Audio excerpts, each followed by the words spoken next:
சின்னதுலேருந்தே வந்து ரொம்ப அஃபெக்ஷனாக இருப்பாள் எல்லாரும் மேலேயுமே.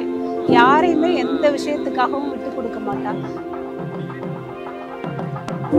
அவள் லைஃப்பில் என்ன நடந்தாலும் எல்லா விஷயத்துக்குமே என்னை கூப்பிடுவா. இதுக்கப்புறம் அவள் கூப்பிடவே மாட்டாள் நம்மளை. இப்படி சொல்லிட்டு அவங்களுக்கு ஒரு ஹஸ்பண்ட் வந்துட்டாங்க, மறக்க மாட்டேன். என்ன எப்படியும் என்னோட செகண்ட் மதர் மாதிரி. நான் அம்மா இல்லாட்டி மேக்ஸிமம் என்னோட லைஃப் ஃபுல்லாக ஷேர் பண்ணது எல்லாமே அவள் தான். அவளுக்கு ஒன்று தான் நான் எப்பயுமே ஃப்ரெண்டாக இருப்பேன்.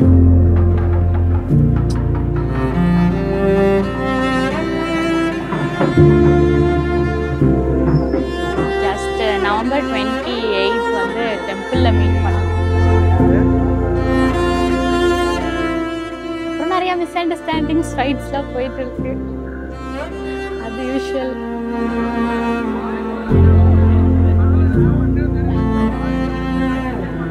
என்ன சொல்றதுன்னு தெரில. நம்ம குறைஞ்சபட்சம் ஒரு 8 வருஷம் 9 வருஷம் கிட்ட ஒன்னாவே இருந்தோம். இப்போ திடீர்னு கல்யாணம் பண்ணிட்டீங்க, எனக்கு ஒண்ணுமே புரியல. எந்த விஷயம் நடந்தாலும் ஒற்றுமையா இருங்க. எந்த பிரச்சனை நடந்தாலும் 2 பேரும் சேர்ந்தே அதை ஃபேஸ் பண்ணுங்க. தம்பி எப்பவுமே உங்க கூட இருப்பாங்க. 8th ஸ்டாண்டர்ட்லேருந்து நான் அவன் கூட ட்ராவல் பண்ணேன். மோர் தென் 12 இயர்ஸ் ஆயிடுச்சு. ஒஸ்ட் பார்ட்லையும் சரி, அவனோட ஒஸ்ட் பார்ட்லையும் சரி, 2 பேரும் நல்லா ஜாயின் பண்ணி இப்போது அவன் எனக்கு எப்படி ஒரு க்ளோஸ் ஃப்ரெண்டோ அதே மாதிரி அவனோட ஒய்ஃப் எனக்கு இன்னொரு ஃப்ரெண்டு கிடச்சிருக்காங்க. பார்த்த ஒரு அண்ணா வந்து இப்போ வந்து அண்ணி கூட இருக்கும்போது ஒரு மாதிரி லவ்வபுளாக தெரியுறாரு. லவ்வர் பாயாக மாறிட்டார். அந்த மாதிரி இருக்குது. டோட்டலாக லவ்வர் பாயாக மாறுறது வந்து கொஞ்சம் நல்லா இருக்குது. அதேமாதிரி புதுசாக அண்ணி வந்திருக்காங்க. எங்களோட ட்ரஸ்ட்டு அது வந்து கொஞ்சம் நல்லா இருக்குது. இந்த உலகம் தெரியாது தான், பட் ஆனால் கொஞ்சம் சின்ன பிள்ளைத்தனமாக நடந்துப்பா. கொஞ்சம் அட்ஜஸ்ட் பண்ணிக்கோங்க. 2 பேர்த்துக்கும் ஹாப்பி மேரிட் லைஃப். ஓகேவா? 2 பேரும் நல்லா இருங்க. அவ்வளோதான்.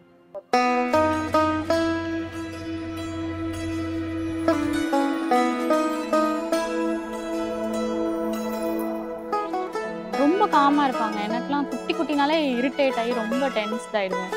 அவங்க ரொம்ப காமாக இருப்பாங்க. இவ்வளோ பேர் தான் காமாக ஹேண்டில்.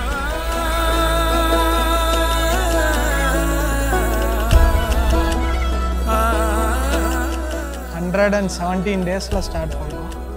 ஸோ ஃபைனலி டே வந்துருச்சு. அன்றைக்கே கேட்டேன் ஓகேவா அப்படின்னு. எல்லாமே ஓகே, இப்பயே கூப்பிட்டு போனால் சரின்னாங்க. அன்னைக்கு கூப்பிட்டு போக முடியல, இன்றைக்கி தான் கூப்பிட்டு போக முடியுது. ஸோ ரொம்ப ஹாப்பியாக இருக்குது. ரொம்ப நாள் எல்லாருமே வெயிட் பண்ணிகிட்டு இருந்தோம் அண்ணாக்கு எப்போது மேரேஜ் ஆகும் அப்படின்னு. ஸோ காட் கிரேஸாக அண்ணாவுக்கு ஒரு நல்ல பார்ட்னர் வந்து கொடுத்துருக்காங்க. So I feel very happy. அண்ணா ஹாப்பி மேரிட் லைஃப். சந்தோஷமாக இருக்கணும். அவள் லைஃப்பில் அவளுக்கு ஹாப்பி மொமெண்ட்ஸ் மட்டும்தான் இருக்கணும். ஹரிஷ் நல்லா பார்த்துக்கணும், பார்த்துப்பாருன்னு நம்புகிறோம். இவன் ஹரிஷ் நல்லா பார்த்துக்கணும். அது முக்கியம், ரொம்ப முக்கியம்.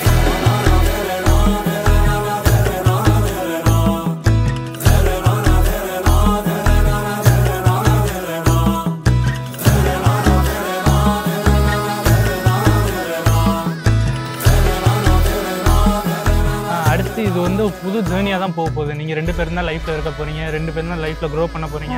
அதில் அப்ஸ் அண்ட் டவுன்ஸ் எது வந்தாலும் நான் இருப்பேன், எல்லாம் ஃபேமிலி இருக்கும். அவ்வளோதான் எனக்கு அரிசி.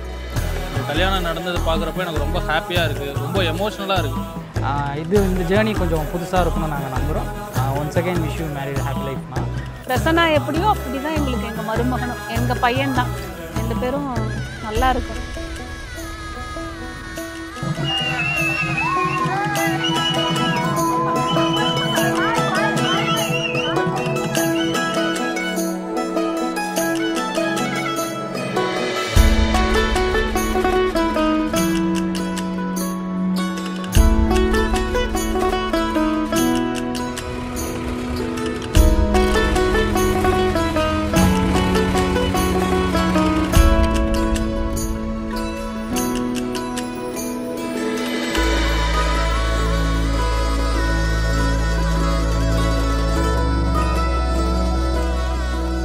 அம்மா அப்பாட்ட எப்படி இருந்தாலும் அதே மாதிரி அந்த அம்மா அப்பாக்கிட்டையும் அவன் வந்து சந்தோஷமாக ஹாப்பியாக அவள் வீடு மாதிரியே நினச்சி இருந்துக்குவான். ஃபைனலி ஏப்ரல் 11 வந்துருச்சு. ஃபைனலி குமதா ஹாப்பியானாச்சு. பொண்டாட்டி ஹாப்பி, பொண்டாட்டி ஆகிட்டா. ஸோ ரொம்ப தேங்க்யூ ஃபார் அக்செப்டிங் மீ. நல்லா பார்த்துக்கிறேன், கண்டிப்பாக பார்த்துக்கிறேன். ப்ராமிஸ்லாம் அது பண்ணணும்.